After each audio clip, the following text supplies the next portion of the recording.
deu certo. Foi para MTV e ESPN, duas emissoras que marcaram gerações, né? Que todo mundo queria estar ali.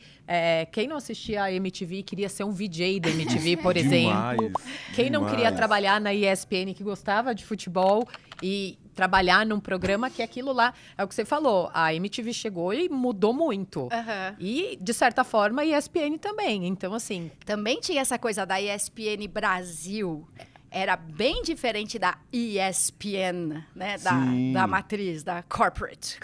Não, foi revolucionária também. E porque tinha um diretor super também contestador, maluco, desafiador, que era o Zé Trajano, que fazia questão... Essas duas coisas também me fizeram gostar de trabalhar, tanto na MTV quanto na ESPN. Eram emissoras, eram canais contestadores. A MTV de muitas coisas. Sim. E a ESPN do establishment do esporte. Então, era um canal de esporte que contestava, questionava, criticava o Clube dos 13, a CBF, a FIFA, a Federação Brasileira de Atletismo, sabe? Tudo, os patrocinadores. A gente era bastante de oposição ao status quo do esporte, principalmente do esporte profissional, principalmente do futebol masculino, que era o que dominava, né? Então, isso também trazia problemas para a ESPN Brasil. Também o Trajano era contestado também, era desafiado, mas ele era muito forte e ele tinha muito a coesão da equipe, com aquela mesma mentalidade crítica, sabe? Mas a gente tinha altas dificuldades por causa disso. Então, em 2002... A Globo pagou um baita de um ágio para ficar com os direitos exclusivos de transmissão da Copa da Coreia e Japão. Uhum. Então, normalmente, o que você tinha? Um pool de emissoras, né? Elas se uniam, cada uma pagava uma cota ali, às vezes tinha uma preferência, não, tais jogos são meus e esses são da Band.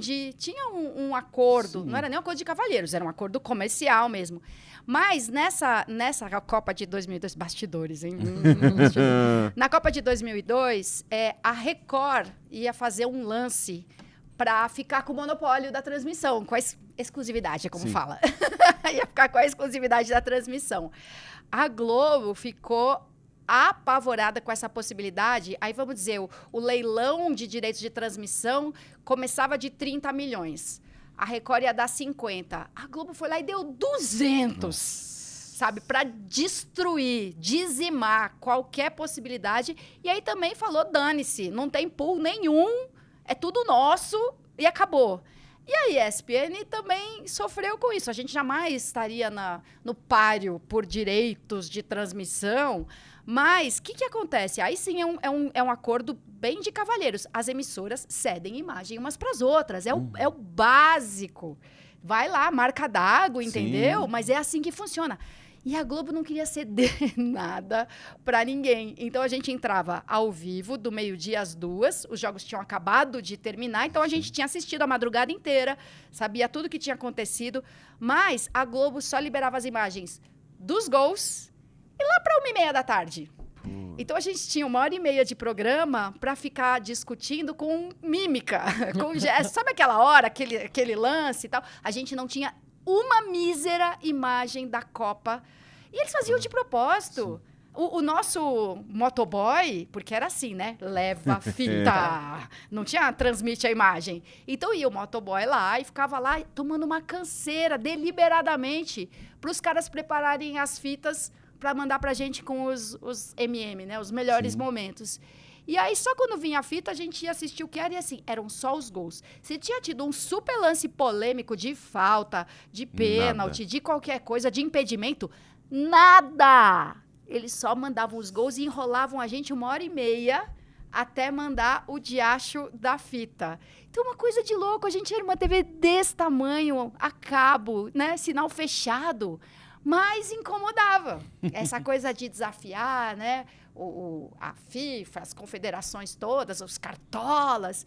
Isso causava um desconforto a esse ponto, de uma acho que até a concorrência. liberdade dos comentaristas, apresentadores, coisa que na Globo a gente está começando a ver agora. Exato. Então tinha isso também. Mas, posso contar mais uma coisinha antes de cortar para o break? É que essa é bem divertida. A gente estava cobrindo a Copa, deixa eu lembrar, não, essa não foi a de 2002, a de 2006. Aí a ESPN conseguiu participar do pool junto com a ESPN gringa, sei lá o quê, já era da Disney, sei que conseguiu e teve o direito de transmissão dos jogos da Copa de 2006 e de enviar equipes a campo, repórter, narrador, comentarista, tudo. E eu participei da Copa de 2006. Mas assim, nós éramos 30 e as outras emissoras tinham 300, tinham 3.000 pessoas, sabe? A Sport TV, uma equipe 10 vezes maior que a nossa. Mas o que acontece? Como são 30...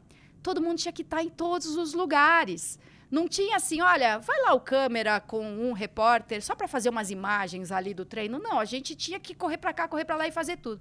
E nessas, um repórter nosso estava cobrindo, sabe, depois do treino e viu que o jogador do Brasil, já não tenho certeza qual, veinha, mas que ele ia ser cortado.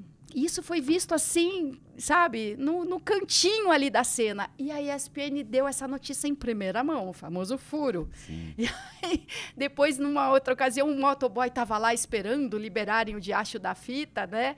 E diz que os caras na redação falavam assim, como eles conseguem? Que absurdo! Uma equipe desse tamanho! Mas tinha um pouco isso, era com amor, paixão, dedicação louca e 4 horas de sono por noite. Mas a gente fazia aquilo não só porque éramos profissionais contratados, mas com engajamento, sabe? Era amor e era militância. Então a gente se incomodava.